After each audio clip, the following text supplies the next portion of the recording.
Bismillahirrahmanirrahim. Assalamualaikum warahmatullahi wabarakatuh. Alhamdulillahi rabbil alamin. Assalatu wassalamu ala asyrafil anbiya'i wal mursalin wa ala alihi wa sahbihi ajma'in, amma ba'du. Mohon maaf mengganggu zikir jemaah sekalian. Kita insyaallah akan lanjutkan serial tausiah singkat setiap hari Selasa ba'da zuhur di Masjid Al-Muqtasidin, Fakultas Bisnis dan Ekonomi UII. Kita akan lanjutkan pembahasan dari pertemuan sebelumnya. Di pertemuan sebelumnya kita sampaikan pengantar bahwasanya selama beberapa pekan ke depan kita akan bahas mengenai cara-cara yang diajarkan oleh Islam bagi seorang muslim untuk meningkatkan produktivitasnya. Asbab-asbab syar'i, sebab-sebab syar'i agar seorang itu bisa meningkatkan produktivitas. Namun sebelum lebih lanjut kita membahas tips-tips atau kiat-kiat meningkatkan produktivitas yang diajarkan oleh Islam, maka kita perlu terlebih dahulu bersepakat mengenai apa indikator produktivitas bagi seorang muslim. Maka kalau kita melihat sejarah teori produktivitas dari zaman sebelum revolusi industri, pasca revolusi industri sampai zaman modern seperti sekarang, kita bisa menyimpulkan meskipun terjadi banyak perubahan dan pergeseran penggunaan, maka kita bisa menyimpulkan makna produktivitas itu akan kembali kepada makna kemampuan untuk menghasilkan sesuatu. Inilah makna mendasar dari produktivitas. Nah, maka ketika kita membahas produktif muslim, seorang muslim yang produktif, yang kita bahas terlebih dahulu untuk kita sepakati adalah sesuatunya tersebut. Menghasilkan kemampuan untuk menghasilkan sesuatu. Apa sesuatu di sana?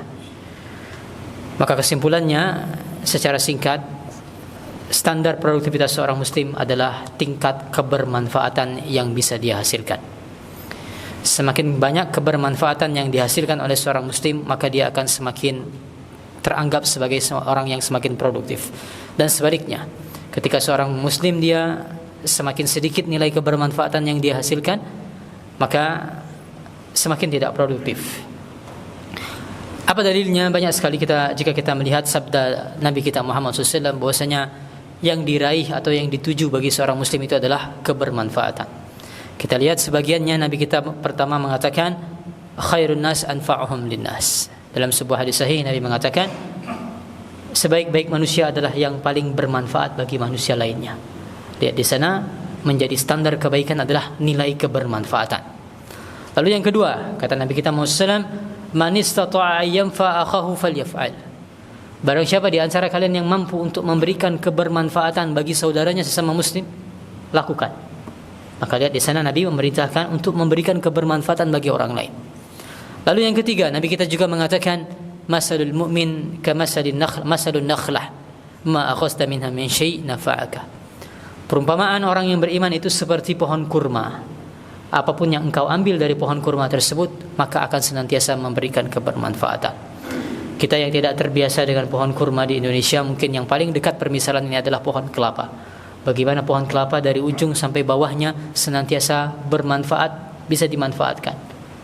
Daunnya, lidinya, buahnya, tempurung kelapa tersebut, serabutnya, batangnya, pokok yang ada di dekat akarnya bisa dibuat makanan dan seterusnya. Maka demikian bagi orang-orang Arab, pohon kurma seperti itu. Dari ujung pangkal sampai akarnya, semuanya bisa mendatangkan kebermanfaatan. Maka demikian perumpamaan orang-orang yang beriman, kata Nabi SAW, apapun yang engkau ambil dari orang beriman itu senantiasa bermanfaat. Perkataannya bermanfaat, perbuatannya bermanfaat, ide-idenya bermanfaat, tulisannya bermanfaat, dan seterusnya. Sehingga inilah dia indikator produktivitas bagi seorang muslim, seberapa kebermanfaatan yang bisa dihasilkan, maka itulah dia standar produktivitasnya. Dan itulah yang insyaallah akan kita bahas mulai dari pekan berikutnya, bagaimana Islam mengajarkan kita untuk meningkatkan produktivitas, dalam tanda kurung meningkatkan nilai kebermanfaatan kita sebagai seorang manusia. Demikian pada pembahasan pada kali ini. Mudah-mudahan ada manfaatnya, lebih kurangnya mohon maaf. Wallahu a'lam. Wassallallahu ala nabiyyina Muhammad wa ala alihi washabihi wasallam. Subhanakallahumma wa bihamdika asyhadu an la ilaha illa anta astaghfiruka wa atubu ilaik. Assalamu alaikum warahmatullahi wabarakatuh.